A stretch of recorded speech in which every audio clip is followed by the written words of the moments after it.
Ladies and gentlemen, welcome to the show. Jack James, who is taking on Sabasa Mori, Beatdown Promotions for June 24th, Eden Hills Hotel in Queensland. Mate, really stoked to have you on the show. Since I watched your last performance on Beatdown Promotions 3, where you nearly murdered someone, I've been really excited to have you on. Sweet. Thanks, Mitchell. I'm excited to be here, and I'm excited for this weekend as well.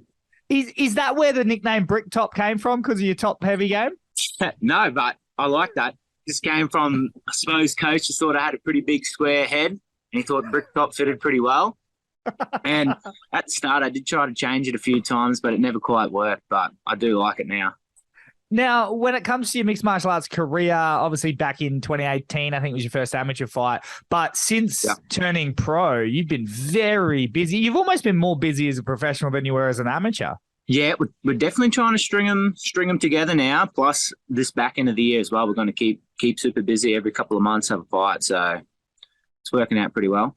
Now, you've got a guy flying in to fight you. Does that make you feel special? Yeah, it does. It does actually make me feel special. It makes me feel like a little bit of a big deal, even though it's nothing special. But to me, it is a little bit. Are you struggling to get fights regionally? What's the deal? Well, I honestly don't take really any part in that. My coach just sorts it all out and tells me who I'm fighting and when I'm fighting. So honestly, I couldn't really tell you. So you got no sort of say whatsoever? It's just like, you fight this guy? Pretty much. He pretty much organises it me. He'll send through the guy and send through the record, and it's not really a yes or no. It's like, oh, this is the guy. Okay. Now, I obviously know a little bit about your game. I'm not even going to pretend that I'm deep in the Townsville, the Queensland MMA scene. Can you tell us a little bit about Courage and your head coach in general? Yeah. So I train under Ian Bone, head coach, ex-pro MMA fighter. He had a bunch of fights in his time, and we kind of keep a pretty well-rounded game here at the gym. We strike every day. We grapple every day. I suppose that's really what we stick to. We want to mix it up. We want to be good at striking. We want to be good on the ground. We don't focus too much on certain aspects. We just want to put it all together and put a good game plan in. What's your sort of favorite aspect of mixed martial arts? I suppose I've always liked jiu-jitsu the most. I started with jiu-jitsu and trained jiu-jitsu, but I train equally as much striking to jiu-jitsu, but I do like taking people down and smashing them. That is my favorite. Now, what got you into mixed martial arts to begin with?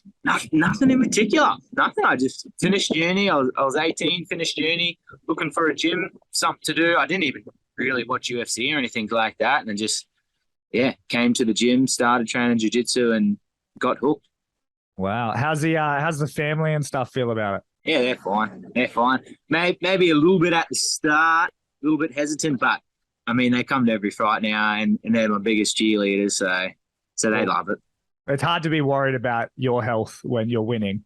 Like, yeah. Do you keep a close eye on the MMA scene? Like, do you know who's ahead of you in the rankings, and do you keep an eye? Do you watch all the Eternal Hex cards? Like, is that yeah? Yeah. I definitely watch all the Australian local fights when they're on. I get pretty excited to watch them and follow them. Yeah, I always like a good little Instagram stalk of other people as well and see what they're doing, just to see if we can steal anything from them as well. So yeah, I keep tabs on what's going on. So in saying that, is titles on the horizon for you? Are you do you want to climb the ladder as quick as you can, or are you comfortable just sort of cruising your way into the game?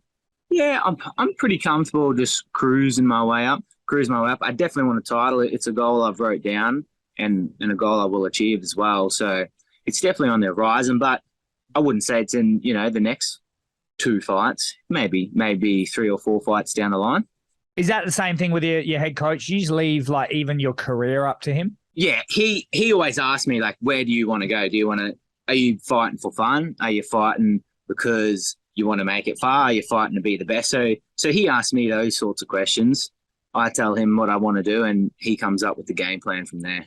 Well, there you go. Are you fighting for fun, or are you fighting to go somewhere? I suppose I fight for it all because I find it fun, or I wouldn't be fighting, but I'm fighting to go all the way. What's been probably your favourite fight moment so far? It would have to be pro debut. Winning that one by submission. That was that felt special for a while. And can you talk us through sort of your mentality leading up to a fight? Are you a nervous guy? Are you an overly confident guy? How does it go basically an hour before you fight? Ooh, an hour before my fight. Well, I'm definitely nervous, but it has changed a lot. Like from my first fight, speaking first amateur fight, I was so nervous.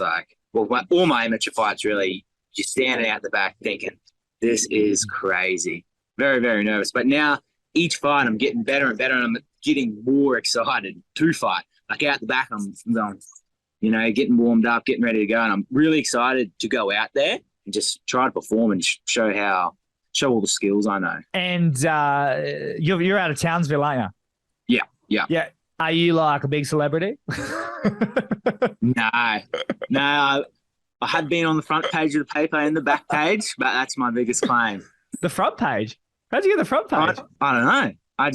It was after the last fight. I'm walking past the paper stand and there I was on the front page. I definitely walked around pretty chuffed after that one. Are the people in Townsville supportive of the MMA scene? I mean, there's not many MMA fighters in Townsville, I would say. I couldn't really name any other ones. And there's no MMA fights ever in Townsville. There's some kickboxing shows. There's a lot of local amateur boxing shows. But, I mean, I've never fought MMA in Townsville. I've only fought MMA in Brisbane and Down. So there's been, since I've been training for 8 years, there's been one MMA show in Townsville, and it was Brace 50.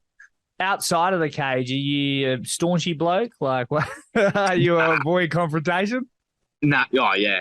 Yeah. Yeah, I'm definitely avoid fights at all costs and just a bit of a joker walking around. And you seem like you're taking a bit of pride in. Are you coaching some of the classes? At least you look like you're quite a mentor to some of the younger fighters. Yeah, so I work at the gym full time. So coach jiu-jitsu classes.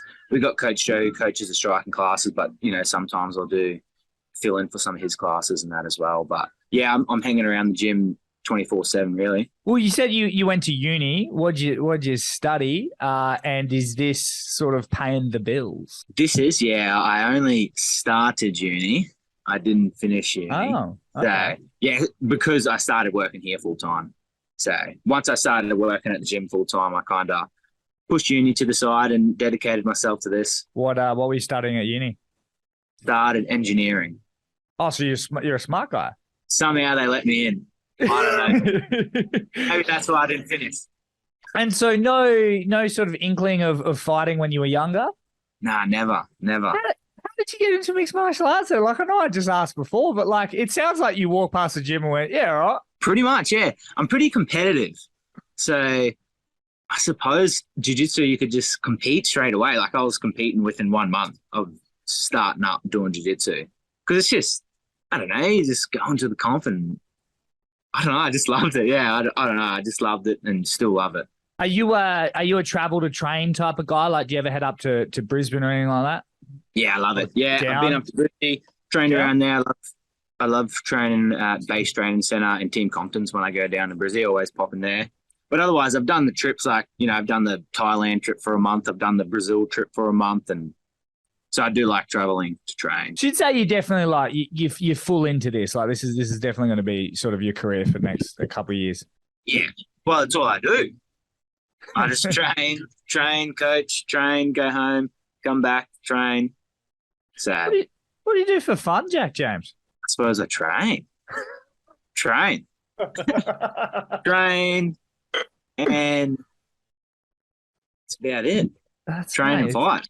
And look, it's obviously why you're being becoming so successful. Is there a fighter in the UFC out of Australian fighters that you sort of is probably like your favorite or the one you try to emulate? I like them all. And I follow them all really closely. I suppose I always like Rob Whittaker because is still doing really well. But I also like all the new guys that are coming up on the scene now, like Jack Della and Jack Jenkins. They're all pretty exciting. Stephen Ursig on the weekend. That was, what a win. How good's that? So I follow them all. I like watching them all. And can you talk us through your first professional loss? Was it, I believe, against Darcy Vendy? Is that right? First loss, did you say? Yes, in the professional ranks? Yeah, Darcy Vendy. Yeah, sorry, my brain had been punched in the head a lot. And what did it take mentally? Like, what did it sort of do for you?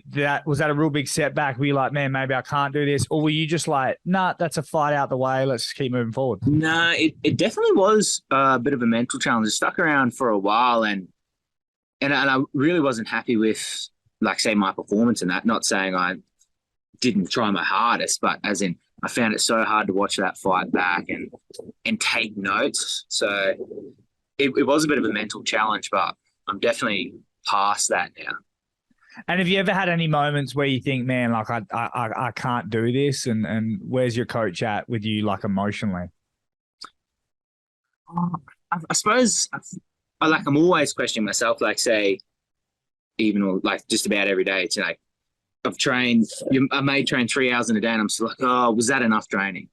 For this fight, I've trained so much. Like, I could show you the training diary and I'm still like, was that enough training? Did I train enough, or did I work hard enough? And that's why sometimes I got to write that down to note myself. And generally, coach, he's trying to pull me back from training too much. So just good. So I don't overtrain and injure myself.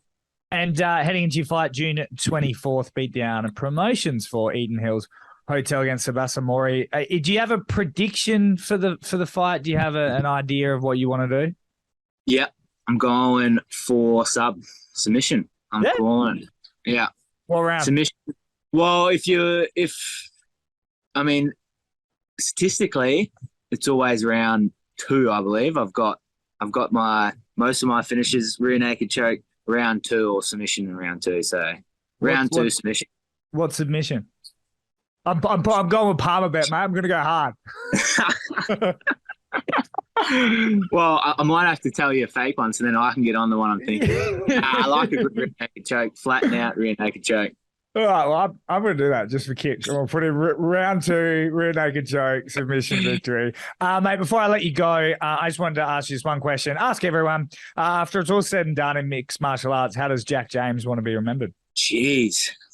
Well, I suppose in fighting aspects, I want to be remembered as the best fighter, someone that always fought hard, always trained the best, and also just a really good role model, and could nearly be most important, just a good person.